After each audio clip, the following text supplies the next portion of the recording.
everyone to another amazing episode of Bumping and Thumping. I'm your host, Annie O'Neill, and this is your podcast featuring everything about four independent wrestling from around the world.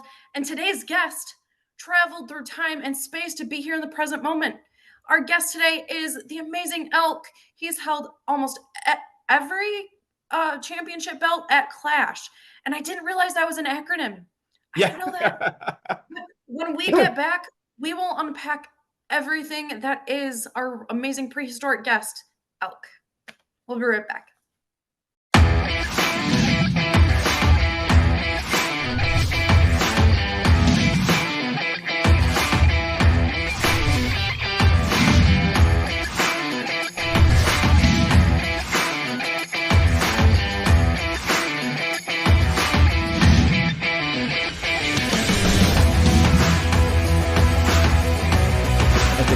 Washington Golfside in Ypsilanti, where everyone comes to play. Welcome back, everyone, to Bumping and Thumping, your podcast featuring everything about four independent wrestling from around the world. Joining with me is Elk. He's traveled through the entire cosmos of the universe to join us today. And in a parallel universe, he's also a wrestling coach. And this is something I'm so passionate about.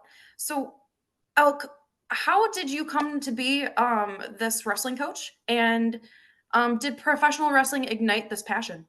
Oh, 100%. So, I mean, ever since I was little, some of my first memories are pro wrestling. Yeah. And then through pro wrestling, my uncles and stuff like that, they were like, well, if you like pro wrestling, we used to do this other kind of wrestling. And so I got involved at a very young age with amateur wrestling, freestyle wrestling. And it was just a love and a passion. I did it through, my entire life, going into high school, did it in high school. And then I got injured in high school and I wasn't able to participate for a good chunk of my senior year. So I ended up helping at the middle school. And then that sort of started my coaching journey, being an assistant coach at the middle school at the ripe young age of 18. And then here we are now. So you never really had the intention to be a coach? It just kind of happened for you?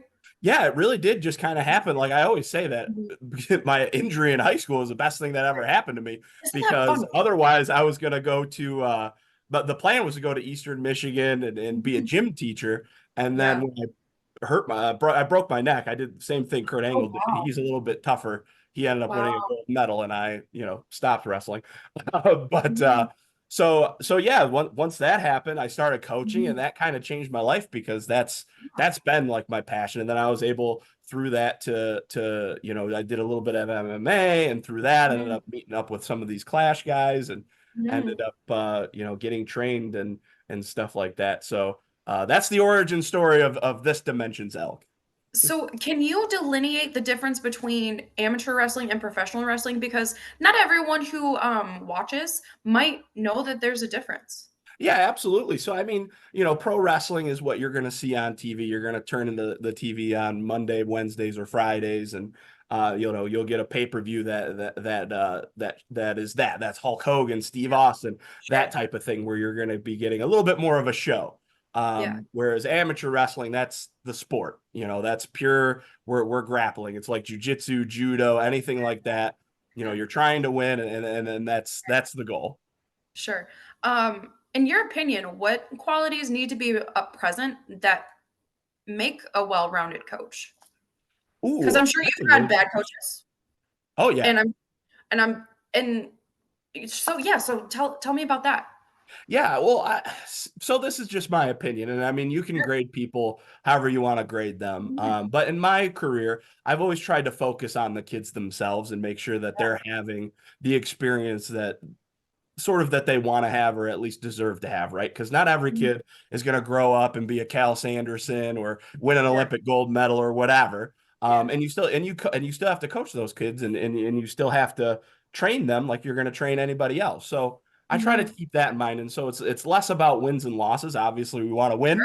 But it's more so about, what are you getting out of the sport? What can the sport teach you that once you graduate, once you're done with me for these 4 years, or, maybe you wrestle in college a little bit, but beyond that, what is wrestling going to do for you? And hopefully we leave you better than we found you. Absolutely.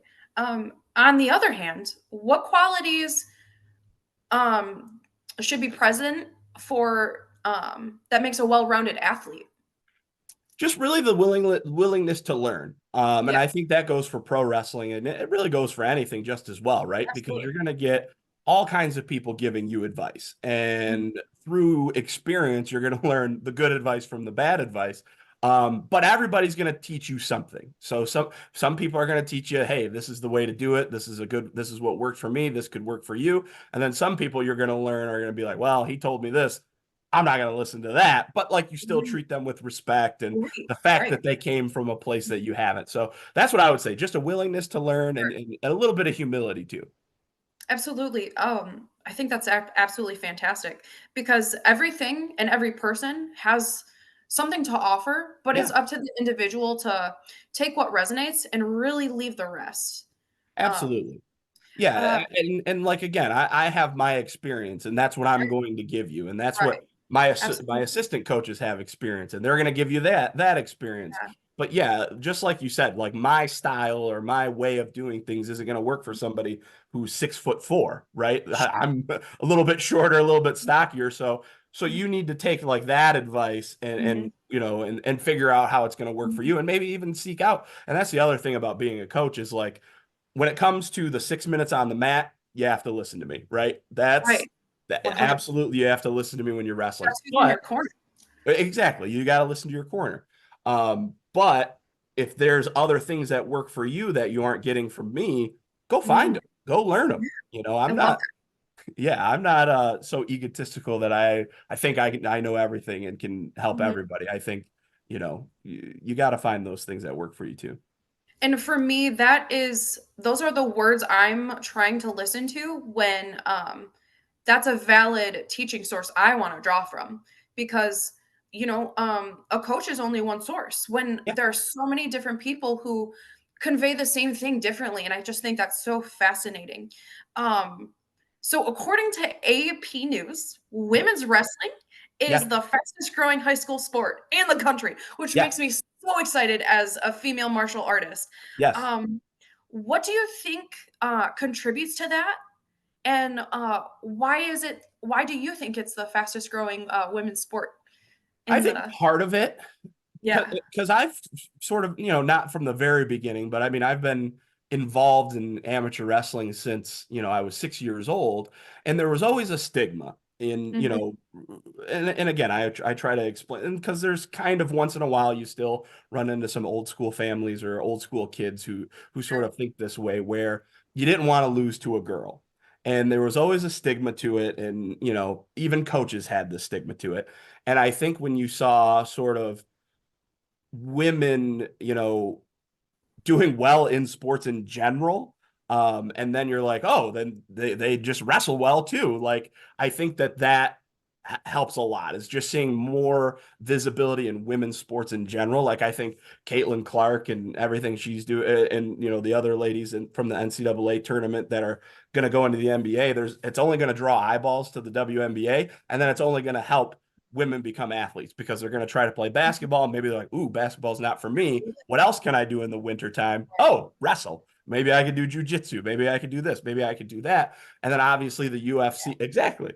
And then obviously the UFC, Ronda Rousey, you can't, give her enough credit, I think, with sort of spearheading that and just a general cultural shift in telling women it's okay to be tough. And not only just that, but like it doesn't change you as a person in a way that's like, if you want to be Mhm. feminine, but you can still do jujitsu. If you want to be tough, and you can do this or that.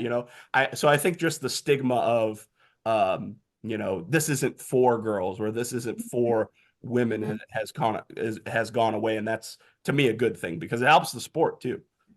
It does, and like you said, it puts more eyes on the sport. It grows. Yes. Like, people need to join if we want this amazing way of life to last. And just hearing how supportive you are, like, it helps women like me who want to break those boundaries and break those stereotypes because I believe everyone is a semblance of masculine and feminine energy.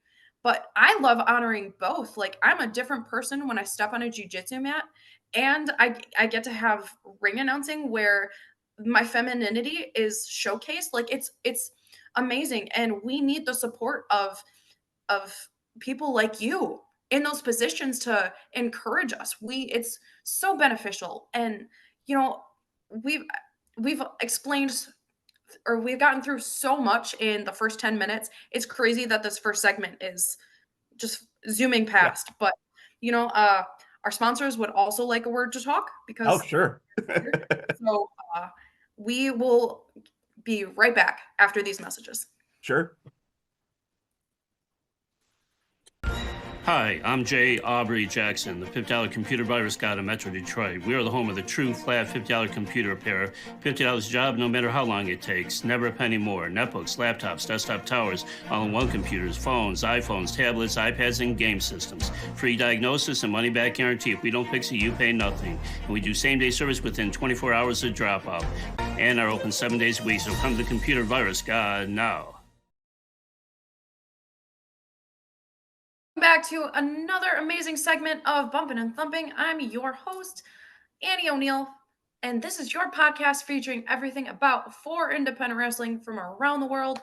And join with me is the amazing prehistoric Elk. Thank you for joining me today. And would you say you're a Clash original? Ooh, as close as you can get, I think. Sure. Yeah. There's That's a very few guys that I think would take that title a little bit more seriously. But right there. Sure, sure. You know what? Close enough for me. I don't believe in qualifiers, but Yeah. you talked about earlier in our segment.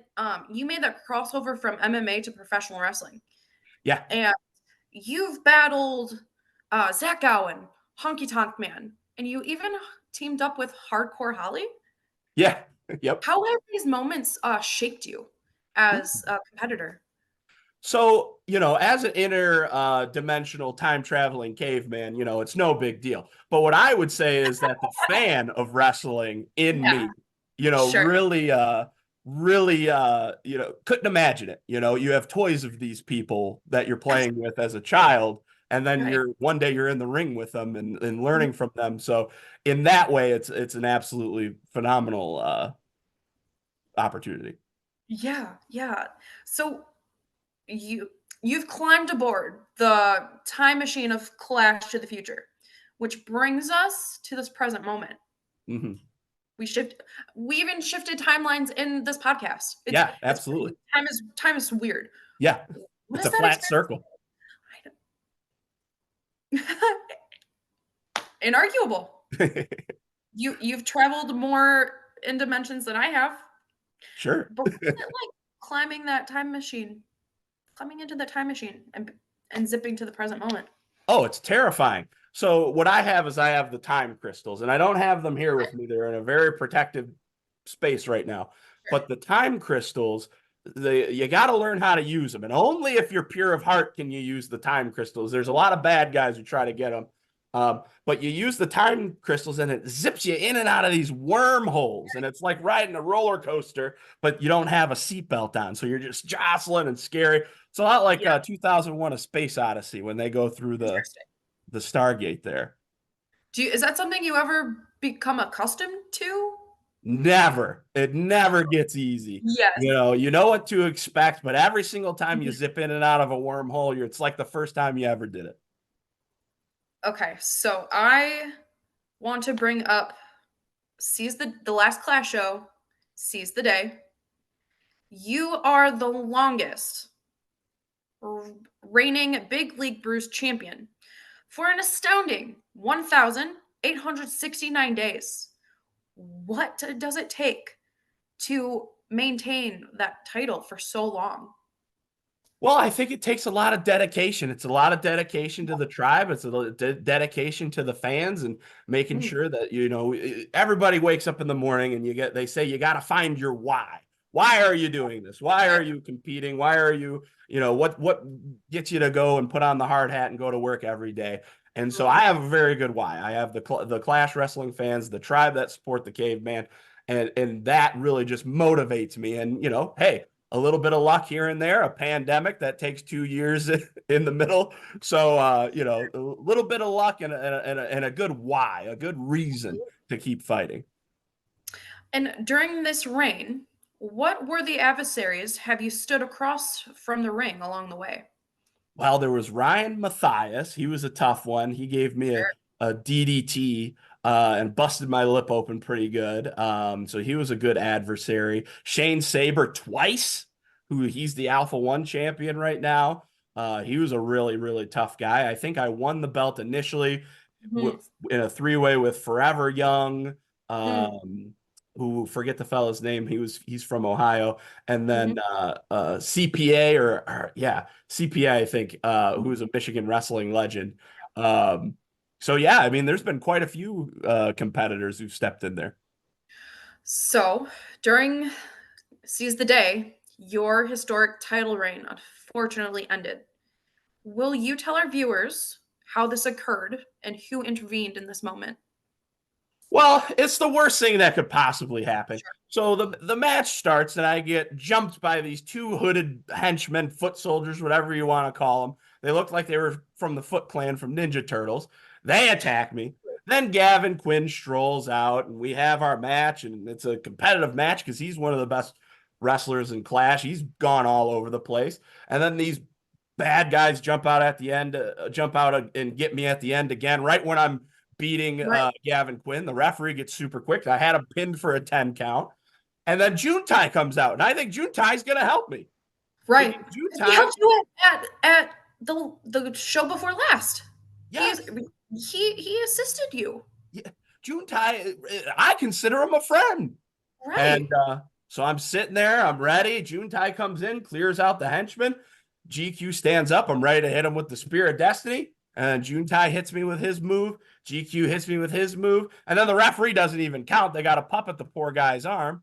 So I don't know what happened. I don't know. But Clash Wrestling is making it official that he's the Big League Bruise champion. It is what it is at this point.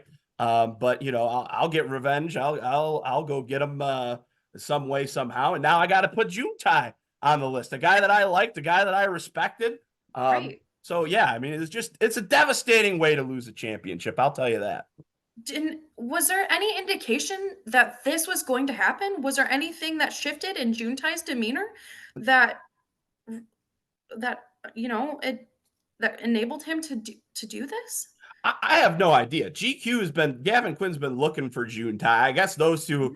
I mean, apparently they didn't even talk before this, but I have my doubts now, obviously. But no, I mean, you know Juntai, you've seen him around. He doesn't talk to anybody back there. He's Was it? meditating, he's doing his own thing.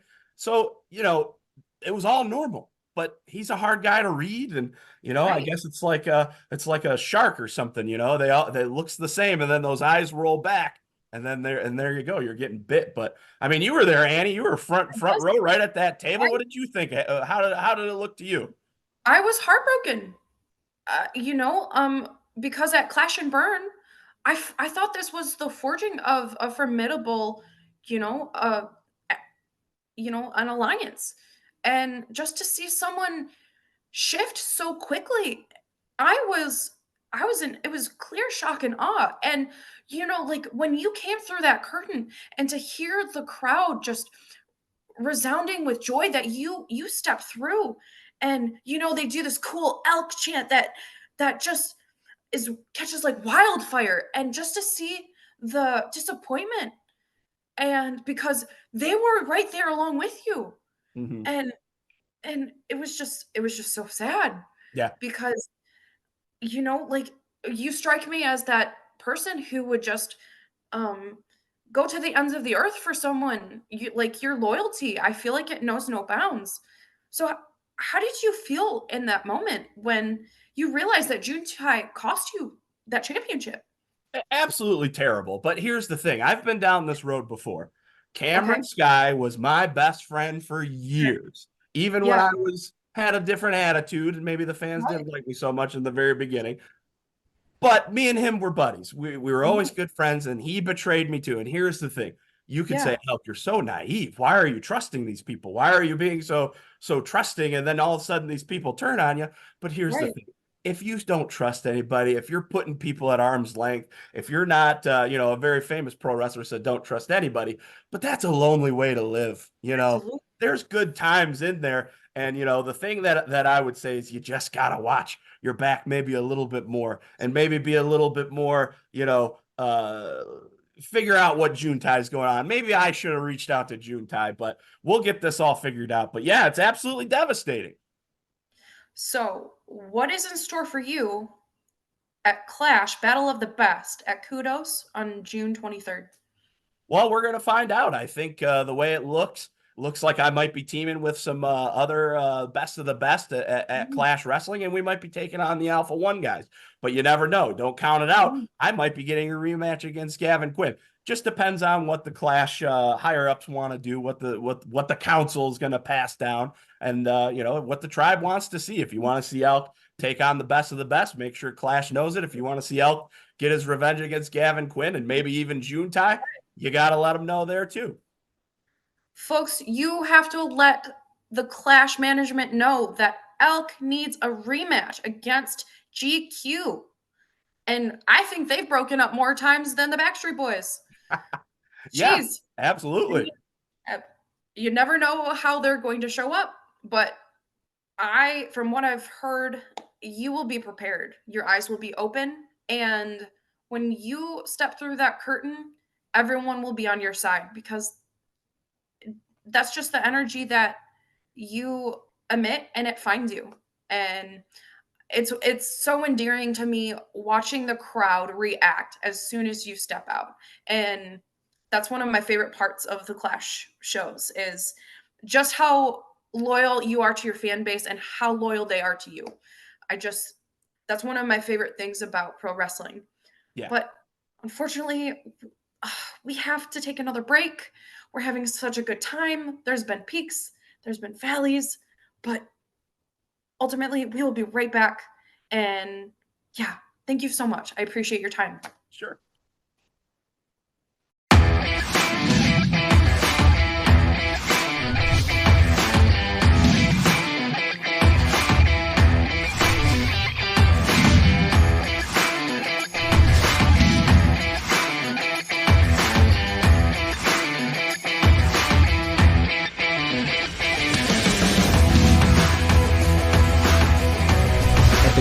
Washtenaw Golfside in Ypsilanti, where everyone comes to play.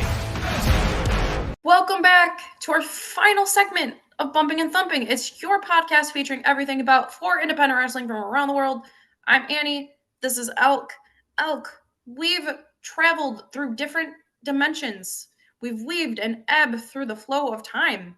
And, I'm doing my best to keep up, because you're more well acquainted with time travel than I am. So what is going on for Elk? Where can we see him? Where can fans connect? Where can we catch you next? Well, you could always follow me on Instagram at Caveman Elk. I think that's the name. And then June 23rd, you can catch me live and in person, Clash Wrestling Battle of Our Best versus Alpha One. I'll be there. And then I have a comic book. If you like the time traveling adventures of Elk, you've seen me in the ring, you can actually see the comic book and collect the comic book with trading cards as well. So yeah, you can get that. That's through Three Wise Men Media, THREEY_SMEN Media. And you can always go on YouTube. That's where we store the matches. We store battles throughout the multiverse. You can see the Cosmic Collision. You can see all kinds of stuff. If you haven't gotten enough Elk through this podcast or Clash Wrestling events, there's plenty of places to see. Wait, I'm reeling. You have a comic book? Yes. That's so cool. Yes, absolutely. Yeah. Your comic book. That's amazing. Yeah, there's so many adventures. There's so many adventures I've had through the multiverse that, obviously you can only put so many, in a ring or in a video or whatever. So we had to put them in a comic book, and the first issue just came out. I think Astronomicon was the debut. Awesome. And yeah, so if you go to a comic convention, you'll be able to see all out there and get a hold of that comic book as well. 9 Planet Comics and Collectibles in Dearborn Heights, Michigan also carries it. So do you write it? Do you draw? What is your involvement with this comic book? Absolutely. So I have my brother and our best friend Kyle, and what I do is I shout and I say, "This is what happened." and then they write it all down. Whoa. And then we send it to our amazing artist, Ryan, who draws the pictures better than I could. You ever see a cave painting? That's what I do. And he draws these amazing pictures. It looks like Saturday morning cartoons. And then we put the book out. So yeah, we self-published it. Sometimes I'll scribble some stuff on a stone chisel just to give him an idea. Like Mr. Octopus. He doesn't know what Mr. Octopus looks like. So I do a very crude drawing and send that over through my stone tablet. But yeah, so that's sort of the process. Does it get exhausting chiseling with a chisel? No, it's like writing in cursive for normal people. Being a cave person, you learn from a very young age how to chisel. Yeah. It's very easy. I'm just blown away. Like, I feel like you do it all. Like, you're a wrestling coach in a parallel dimension. Yep. You're a time traveler, very accomplished one, by the way. You've held so many championships in one of the best promotions in the state of Michigan. Do you sleep? Yes, believe it or not, I sleep a lot. I try to hibernate throughout the winter, sure. But you keep getting woken up to do these other projects. But I very appreciate that. I very much appreciate that. Thank you for waking up and joining us. I really, really, really appreciate that. Absolutely. Awesome. Well, thank you for your time. I had a lot of fun. I hope you had a lot of fun. This has been excellent. You know what? And this has been another amazing episode of Bumping and Thumping, your podcast featuring everything about for independent wrestling from around the world. My name's Annie. We will catch you next time.